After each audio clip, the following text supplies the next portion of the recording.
by Juan. Flores promoter Frank Warren saw a lot of flaws in the game of IBFWBA heavyweight champion Anthony Joshua. Chapter 220 KOs last Saturday night with his 10th round knockout of replacement opponent Carlos Takam. 3,541, 27 KOs. Warren thinks it's unfair to Joshua for him to be compared to Muhammad Ali by some boxing fans. Warren doesn't see Joshua as being that type of fighter. Warren says one thing that separated the two heavyweights was Ali had a chin. He could take a good punch. Joshua has been hurt a number of times in his 4-year pro career, and he's still getting started. Joshua hasn't fought WBC heavyweight champion Deontay Wilder, who will be testing out his career if the fight ever gets made. Warren says that he thinks Joseph Parker did a better job of beating Takam last year than Joshua did last Saturday at the Principality Stadium in Cardiff, Wales. Parker beat Takam by a 12-round unanimous decision, but he used movement to avoid getting hit. Parker didn't stand in front of Takam the way that Joshua did.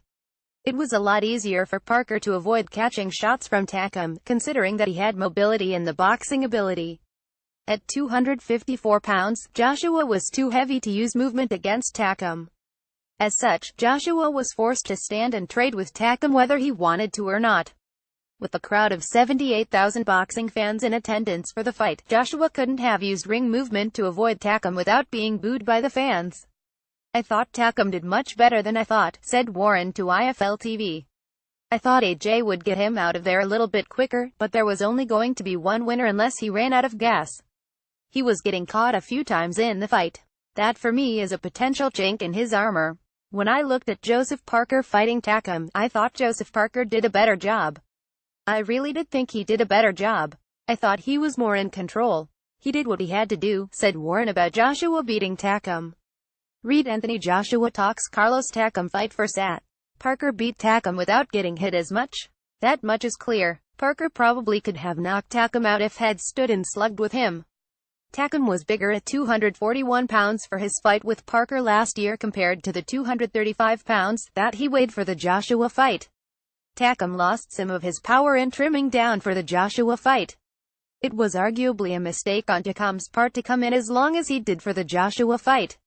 Takam should have been as heavy as possible for the fight given Joshua's huge weight. Takam focused on being light so that he could move better, but he needed size more rather than mobility. He was very heavy, said Warren about Joshua. It is what it is. You expect him to beat a 36-year-old, who was coming in as a last-minute replacement substitute. But to compare him, Takam, to Evander Holyfield's style, come on, if had Joshua been in there with Evander Holyfield, he would have come out with the belt. He would have caught him. If he would have caught him, he would have known about it. He must get embarrassed, AJ, that people compare him to Muhammad Ali. Let's be realistic. He's a great young fighter, Anthony Joshua, but he ain't no Muhammad Ali. Muhammad Ali was around for a long time, not just 3 fights. Muhammad Ali was considered a good fighter after beating Sonny Liston twice. They all thought he was nothing. So, don't compare him with that. The one thing he hasn't got, which Muhammad Ali had, is one of those. Warren points to his chin, because he gets caught. It's been disingenuous to Anthony.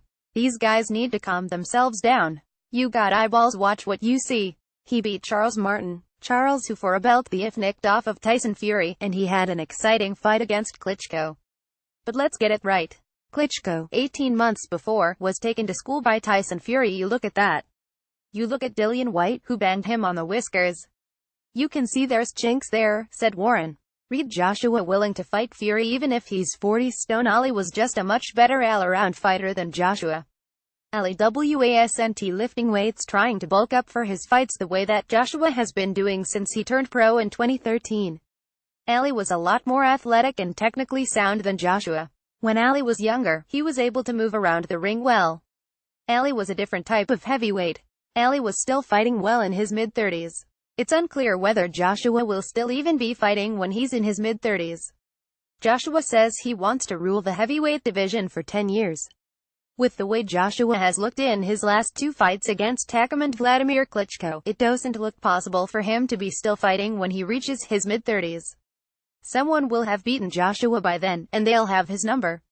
If Joshua keeps getting bigger by adding more muscle weight, he's going to shorten his boxing career without his opponents having to do anything special to beat him.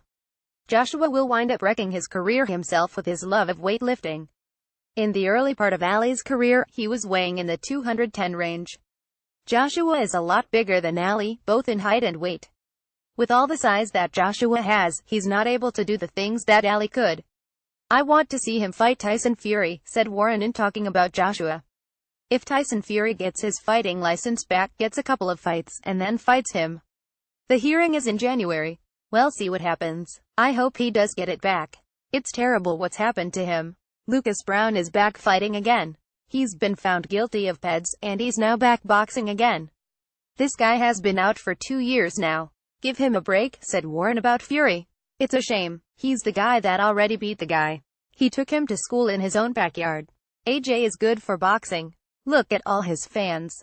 He fought Takam, who gave him a really tough fight, but who's Takam, said Warren. Reed Joshua weighs in at career-high 254 pounds for Takam. If Tyson Fury can get back to the form that he was at in 2015 for his fight with Vladimir Klitschko, then he could be a real problem for Joshua. Right now, it's still speculative whether Fury will be able to ever regain his form from 2015. It'll take a lot of training, fighting and discipline for Fury to return to where he was at before. With the way that Fury likes to reward himself with food in between fights, it's unlikely he'll ever get back to where he was before. I'd like to see a Sky commendatory for once where they're not cheerleading, said Warren in talking about the Sky commentators appearing to root for the boxers on the Sky telecasts. Being real, say what it is, and they don't. All this cheerleading. Having said that, they built something, haven't they? They created something. Sky created this situation where he's become quite big, a big star and a big personality, said Warren about Sky making Joshua into a huge star in boxing. It's great for boxing. It puts boxing on the front pages, said Warren. Warren's thoughts about Sky have been echoed by many boxing fans over the years. Some of the fans dislike the way the Sky commentators appear to be rooting for aside fighters that appear on that network. The fans want to see neutral commentary by the commentators on Sky.